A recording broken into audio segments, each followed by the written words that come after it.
ईश्वर भाई बड़किया मंच में प्रदान किए जा रहे सुरेश मास्टर जी। देश का विनाश तब होता है कि देश के नागरिकों में राष्ट्र भावना कम हो जाती है। आज हमारी बड़ी करुणता है कि हमारे देश में ही ऐसे लोग हैं जिनकी ऑन पेपर सिटीजनशिप भारतीय है, लेकिन हृदय से सिटीजनशिप कहीं और है। अभण जेटलो विनाश न करे ने એટલો ભણેલા કરે, કારણ કે એની પાસે માસ્ટર માઇન્ડ છે। નાનો માણસ જેટલી ચોરી ન કરે ને એટલા શાતીર ચોર કરે। आशीर्वाद आप सब पे है, इसीलिए ये बहुत मुख्य भूमिका निभाने वाला चीज है धर्म। इस देश की नींव जो बोलते हैं वो धर्म है। इस देश की जो परंपरा बोलते हैं वो भी धर्म है। इस देश की सांस वो भी धर्म ही है। अगले 25 साल की दुनिया की क्या स्टोरी है और भारत की क्या स्टोरी होनी चाहिए? गुजराती में कहावत है जो मुझे अच्छी तरह याद है, न जाण्યું जानकी नाथे काले શું થવાનું છે।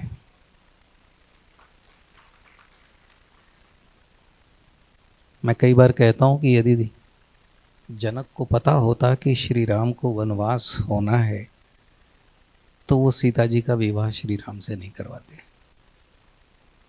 और यदि द्रुपद को पता होता कि पांडवों को वनवास मिलने वाला है तो वो द्रौपदी का स्वयंवर नहीं करवाते।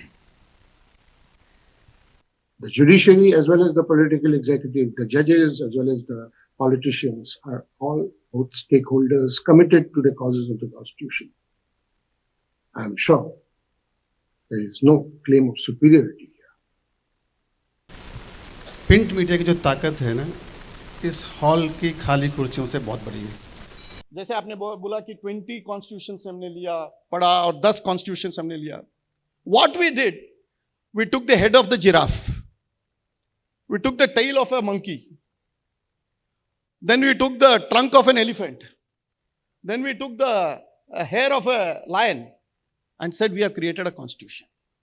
It was the first. Microsoft did not bring in cut and paste. Our constitution founding members did the original cut and paste. जो 2047 की भाषा को लेकर मैं दुराग्रही नहीं हूं, लेकिन मैं सत्याग्रही हूं। सत्य का आग्रह भाषा में करना चाहिए। अगर हिंदी में कोई शब्द नहीं है तो उसको पहले गुजराती, मराठी, तमिल, तेलुगु की ओर देखना चाहिए। और मैं इसमें चंद्र प्रकाश द्विवेदी जी से बिल्कुल असहमत हूं कि उर्दू इस देश की भाषा है। जिस भाषा को बोलने वाले और उसको लेकर इस देश में आने वाले ही इस देश के नहीं है तो वो भाषा इस देश की कैसे हो सकती? एक चैनल है वो रिपोर्टिंग ढंग से नहीं कर रहा था, वो बायस रिपोर्टिंग कर रहा था। जिसके सामने बायस रिपोर्टिंग हो रहा था उस व्यक्ति ने मुझे कहा कि भाई इनको कहिए गलत बात है ये। जो मैंने कहा तो मुझे ये कहने में आया कि हमारे 10 एंकर जो हैं वो तो प्रो हैं आपके, एक एंकर विरुद्ध में है। तो जो व्यक्ति ने मुझे कंप्लेंट की थी उसने मुझे कहा कि मुझे प्रो चाहिए ही नहीं, मुझे तो जो रिपोर्टिंग सही है वही चाहिए। कि अगर किसी चीज़ ने जर्नलिज्म को डिस्ट्रॉय किया है, डिस्ट्रॉय वो प्रिंट जर्नलिज्म ने किया है। कि भाई आप इस सब्जेक्ट के बारे में क्यों नहीं बोल रहे, उस सब्जेक्ट के बारे में क्यों नहीं बोल रहे, सिर्फ इसी पे क्यों सारा फोकस जा रहा है। टेक्नोलॉजी की दुनिया में कुछ चीज़ को प्रेडिक्ट करना बहुत ही डिफिकल्ट है। तो मैं शुक्रगुजार था उन 3 लोगों का जिन्होंने जामिया को रिजेक्ट किया था उस दिन। तो अगर कुछ गलत होता दिख रहा है तो बोलना तो पड़ेगा। शुरू हुए क्योंकि कितनी बार आप बताओगे कि किसी के घर में कुछ हादसा हुआ तो आप ब्रेथलेस रिपोर्टर्स हैं जो बोलते हैं कि मैं ये स्टेप चढ़ता हूँ, मैं इसके दरवाजे के बाहर हूँ, मैंने दरवाज़ा खोला है, मैं अंदर गया हूँ, यही न्यूज़ बताया जाता है। But I think there is a huge disconnect between prime time anchors and ground journalism. Between narrative and agenda are blurred and I don't care which side of the political aisle anybody is.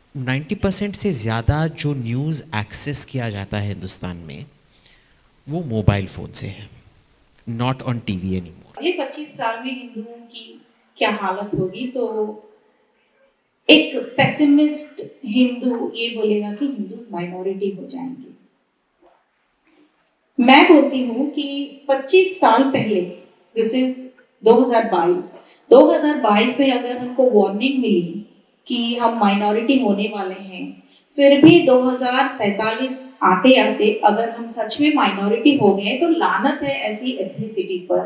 ये इतना आश्चर्य हुआ, church में ध्वजस्तंभ है, church में उत्सव मनाते हैं, बिल्कुल उसी प्रकार जिस प्रकार एक हिंदू देवस्थान में होता है। तो पूरा हमारे कल्चर को कॉपी करते हैं ताकि हिंदुओं को पता भी नहीं चले कि ये थोड़ा इंडियनाइज्ड वर्जन ऑफ क्रिश्चियनिटी है। कि शास्त्रों में ये कहा गया है, स्त्री मूलम सर्वधर्मम। मुझे लगता है पुरुषों को भी भागीदार बनाना बहुत ज़रूरी था इस पैनल डिस्कशन में, क्योंकि आज अगर हम देखें तो एक पुरुष है जो विमेन एम्पावरमेंट की बात नहीं करता, विमेन लेड एम्पावरमेंट की बात करता है। लेकिन एक तरह से एक चीज़ तो मैं प्रिडिक्ट कर सकता हूँ कि 2047 में leader of opposition Rahul Gandhi रहेंगे। मित्रों, 2047 के भारत में जो चीज़ें नहीं होंगी मैं आपको वहाँ से बताना शुरू करूँगा। देश विदेश से या पूरे देश से अनेक तज्ञ विद्वानों को बुला के यहाँ जो इनिशिएटिव लिया है इसके लिए मैं धन्यवाद देता हूँ। પણ આવો એક સુંદર મજાનો અને ભારતના ભવિષ્ય વિશે ચર્ચા વિચારણા અને ચિંતન સ્વરૂપના કાર્યક્રમમાં एक तरफ कोई बोलता रहे ऐसा नहीं, चिंतन सत्र मतलब वहाँ से जितने भी लोग हैं अपने अपने आइडियाज़ देते रहे। हमारे लिए सबसे अच्छी बात ये हुई कि सरकार में सभी मंत्रालय को एक साथ में बैठना, एक साथ में जाना और इस साथ में डिस्कस करना, सभी को अपना अपना व्यूज़ देना है।